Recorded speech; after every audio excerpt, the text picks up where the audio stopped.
it was in that year that the Lord spoke to me that I was going to connect to you. Wow. I had just left that church. Yep. And I got some great advice from a pastor. He said, the most vulnerable place for sheep is when they're between shepherds. Absolutely. So he said, find you a church and just go. So we found High Ridge. We started going. Yeah. I didn't know anything about Pastor Jeff at the time, whatever. Yeah. But it was like in the mix of all that, in the summer of 2016, that the Lord said, you're going to connect to Tim Ross, and he's going to be instrumental in the future of your ministry and life. Bro, see, I'm going to get emotional talking about this. I was so broken ministerially at that point. And it wasn't because of moral affairs or anything like that. It was just like, it literally was one of those like, God, why did this happen? Yeah, for like, sure. Why am I here? Yeah, for I've sure. been faithful. I've been like, I've been doing your work. Yeah. And up until that point, you've always had supportive pastors. That's right. Yeah. That's right. Yeah, that's interesting. And then, but we were not connected in any way. Like there wasn't I couldn't call someone and be like, yo, the Lord spoke to me about Tim Ross. Man, can you send me his, Yeah, his for digit? sure. It was like we were not connected at all. Yeah. And it wasn't until 2019. Well, actually, there was a presbytery, 2017. Yep.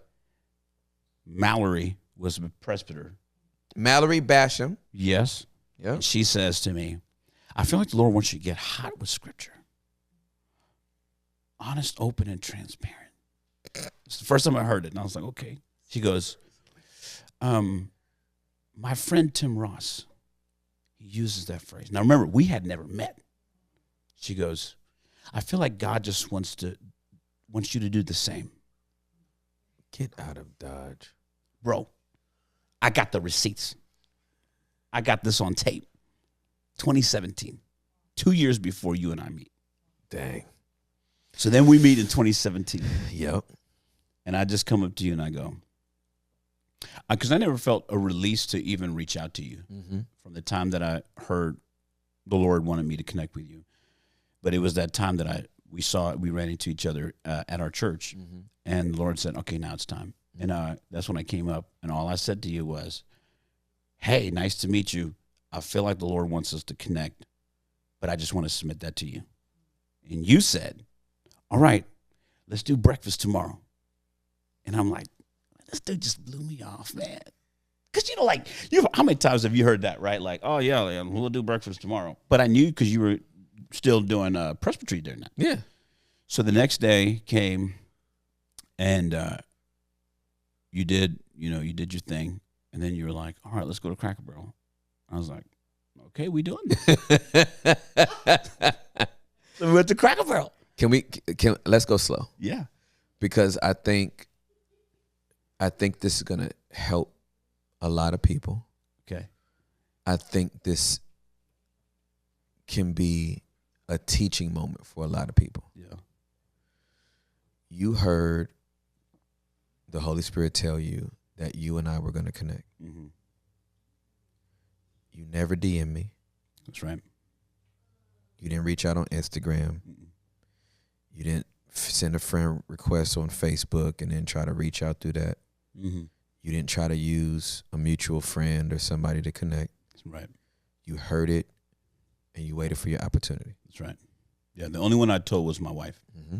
So she was the only one that knew. I said, I don't know how this is going to happen, but I feel like the Lord's told me that we're going to connect. Yep. So you waited. That's right. Okay. Secondly, when you got your opportunity, you told me exactly what you felt like the Lord told you. Mm-hmm. And you said, but I just submit that to you. Right. As opposed to, hey, the Lord said, right, we were going to connect, so can I get your number? Right. Which you did not do. Right. Right? Right. You submitted it to me, and because this is the identical way I'm wired, as soon as you said what you said, I didn't need to pray about nothing. Right. It was like, oh, for sure. This is exactly how it's supposed to be done. Right. That's why I want to slow down. Yeah. Because I think there's a lot of people in this social media space that want access to people that are inspiring them, Right. they don't know how to do this. Right. So first of all, let me calibrate expectations. The majority of us will never meet the people that inspire us through social media. Right. I love Gary V. I feel like he's more pastoral than most pastors. Right. I may or may not ever meet him. Right. But I sure ain't gonna DM him. Right. And be like, hey man, I don't know if you're ever gonna get this, but But the other 100,000. can you counsel me? Right. I'm better off going to find somebody that's within my proximity to counsel me. Right. Or give me some, you know what I mean? Right. Gary V vibes. Right. You know what I mean? I need to go get great value Gary V. I need to go get Gary P. You know what I'm saying? Let me go find me a great value Gary P that's in the DFW Metroplex, because I probably can't get to the dude in New York, right? But you submitted it and you left it at that. That's right. And my response was, yeah, we're going to go eat breakfast the next day. Yeah. And whenever I tell somebody we're going to do something, as you know. Right. We did it. We did it. And, you know, one thing that helped, maybe this will help calibrate some people too, is like I was submitted to my pastor. Correct. Who, you know, was my spiritual oversight. That's my spiritual oversight. Absolutely right. He serves as my pastor, spiritual father, all the above. And, you know, at that time I was already on staff then. Correct. So I was on, I went to High Ridge for a year. Then they asked me to come on staff. So I was on staff there. Identical to Gateway. Exactly. I was there for a year before they called me to be on staff. Yeah. It's wild, bro. Like the parallels are. It really is. Wild. It really is. And so for me, it was like, I'm being obedient to the Lord, but at the end of the day, like the reciprocity has to be there. Correct. In terms of like, all right, this is what the timing that I feel like God's wanting to initiate that. But at the end of the day, you as the mentor had to feel that as well, which you did, and I'm glad you did. And we went to Cracker Barrel, bro, and like, you know, a lot of times you ease into relationships, but man, I felt such an ease. Yep. And such like comfort there. I told you my whole life story. Yeah. While eating eggs. Yes, sir. Crying, fam. Yeah, like, yeah. The tears were happening, dude. I'm like, yeah. Maybe this is why God wants you in my life. I have that effect. Yeah. I have that effect on people. Yeah, it's gonna be hard to be with me and not be vulnerable. Right. Yeah. And that was like because it could have been a quick lunch. It could have been. So I want to slow down right there as well. Go ahead. You did not attempt to impress me. Right. Say the right words. Right. You were just yourself. Right. And you giving me the gift of your vulnerability made it very easy for me to not only receive it, but to reciprocate it. Right. I have a very low tolerance for people that want to impress me. Right. Or I've been alive for 47 years. Right. I know when somebody's trying to put their best foot forward. I don't care about none of that stuff. Right. I mean, look at me, dog. I don't care, man. Right. I got on a Press B shirt. I don't have on no shoes. I'm chilling in my own house. Like we're not about that life, man. Right. Go find the other preacher with the gold chain on. Right. You know what I'm saying? Right. With the, you know, with a Breitling on or something. Right. Like that ain't me. If you need showy, right. Go to the top floor. We in the basement. Right. I need jokers to be real, and I don't want that to be on our third meeting. Right. Exactly. Whatever you got to say it now. Right. I want to know who I'm dealing with. Right. You know what I'm saying? Right. If you kissed your puppy in the mouth when you was 14, just tell me, dog. Just tell me. I French kissed my dog. Right. Okay. It's weird. Yeah. You know what I'm saying? I know what I'm working with. You probably shouldn't do that no more. And I hope you don't have no pets. Right. Like, you know what I'm saying? Like, can we just keep you away from dogs? Right. You know what I'm saying? Like, don't tell me you have 4 dogs, because I'm going to be like, okay, I need you to call the animal shelter right now. I don't even know where I come up with this stuff, fam. I be coming up with the worst scenarios of all time. I know these people.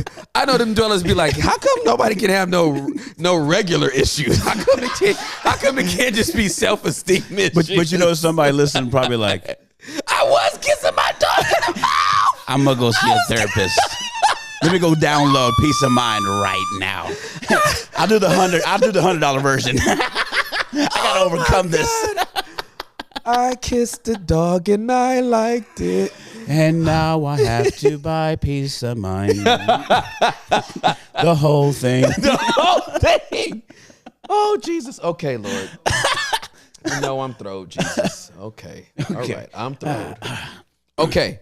So you did not waste my time, man. Right. You like put it all out there and was, because that's all I've ever done with anybody that mentors me. Yeah. It's like, hey, if you don't want to rock with me, I want you to know up front what you're not gonna rock with. Right. But it ain't gonna be no eye squinting like, oh, I met with him a couple of times, but I'm still trying to fill him out. And man, let's just get to it. And I think a big deal too is like there was two things. Like one, I didn't want to waste your time, and I didn't want to waste my time. That part, because here's the thing, like I need you to know who you're dealing with. Right, exactly. You know what I'm saying? Like there ain't no bait and switch here. Exactly. Like, fam, this is who I am, and the Lord. This is probably why God laid you on my heart. Yep. So I'm just gonna bring the real me. Yep. And tell you about like everything. Yep. So that we know how to progress forward. Yeah. And one thing and this is hopefully some encouragement for anybody that's looking for mentorship is. Listen, like the onus on that is on the one who is wanting to be mentored. You know what I'm saying? Like I'm not waiting for you to call me to set up another time for us to meet. No, because I'm not calling you. Right. I'm not calling you. Right. You called me. Right.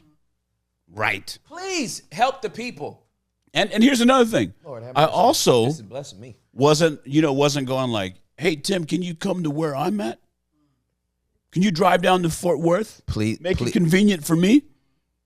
Oh, my God. This is and come with some questions to ask me so that me as your mentee can, pour out my heart. No. I came to you with questions. I came to you with vulnerability. Wherever you were, if you wanted to rock over here in Denton, I'm meeting you at 7 Mile. You know what I'm saying? I'm going to make the drive. I'm not gonna be like, hey, I don't want to, schedule this with your administrative assistant. I want to do this directly. No, fam. That's not how it works. That is not how it works. Please tell them how far your drive was. If there's a little bit of traffic, an hour. Yep. Yeah. It's 52 miles one way, right? Around there? Around there. Between 48 and 52 miles one way. Right. Now, before anybody starts thinking, first of all, I did not tell you to say that. No. Y'all know the basement is unscripted. I'm looking right in this camera. Basement is unscripted. We don't talk about nothing. Right. But I'm so glad you said that. Yeah. Because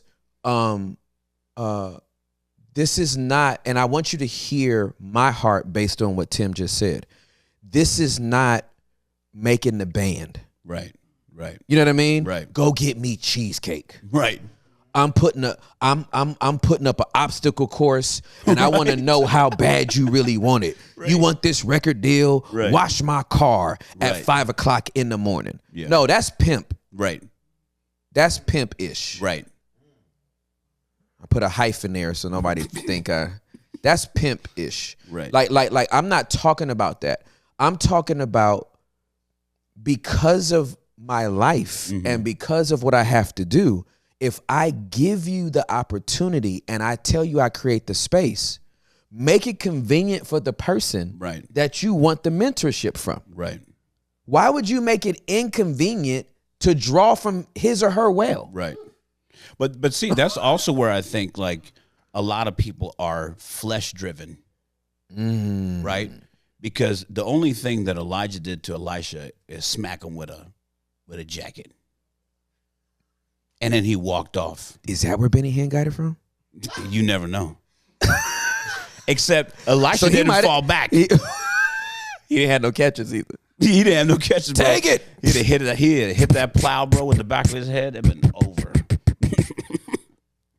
You know what I'm saying? Like, you know what? You know what? Benny was in the Bible. He was in the book. I never even, you know what? Benny was in the Bible. Okay. Pow. Got smacked. It's in the Bible. Okay, let's go. Let's go. No, but you're absolutely right. Yeah. He just came by, hit him with that jacket. That's right. And then walked off. And Elisha broke up that plow. That's right. And followed that man. That's right. That's right. And because it was God ordained. Yes, it was. You know what I'm saying? Like, and that's the difference between, I think, for me, it was the Lord he already spoke to me. Mm-hmm. So the onus was on me. Yes, it was on you. To obey. Yes, it was. And walk in what the Lord has already shown me. Because I gave you the options. That's right. Let's meet at 7 Mile. That's right. You was coming to 7 Mile way before you started coming to my house. That's right. And it was never like, hey man, next time can you come my way? Right. Nah, man. Yeah. Like that's not the way it works. And here's another one, bro. Here's another one. Keep going. Let's keep going. Can I go? Bro, are you telling me? Here's another thing that I made is, sure I didn't do. I never exploited our relationship. Never. So we don't have one photo. That's what I was about to say, fam. I never showed up to the meeting, sneak a picture. No. Post that joint on Instagram, tag him, talking about hanging out with my mentor, Tim Ross. No, for me, it was like, this doesn't have to be public. No. In fact, that's, a lot of people, even with this transition, are like, well, so how did y'all meet? I'm like, this has been happening. Absolutely. This is not no overnight. Exactly right. Bro, like, we've walked through some heavy stuff. Yes, we have. In private. Yeah. You know what I mean? Yeah. And also, as somebody being mentored, being poured into, you have to also gauge, like, are you draining this person? Or are they walking off, still smiling and hugging your neck? And that would have been my litmus test for us, too. It's like, bro, if you would have walked off looking tired, I've been like, man, I better reevaluate, like, either what I'm bringing to the table or whether this is right or not. And it was. I don't feel like it ever was that way. Bro, there was not one time after leaving a meeting with you that I felt drained. I always felt refreshed. I looked forward to our time. I wasn't like, oh my God. Right. I guess. Right. I mean, I committed to it. I guess I better. Right. And I felt that way before because they don't understand the assignment. Right. And I can't teach that to them. That's right.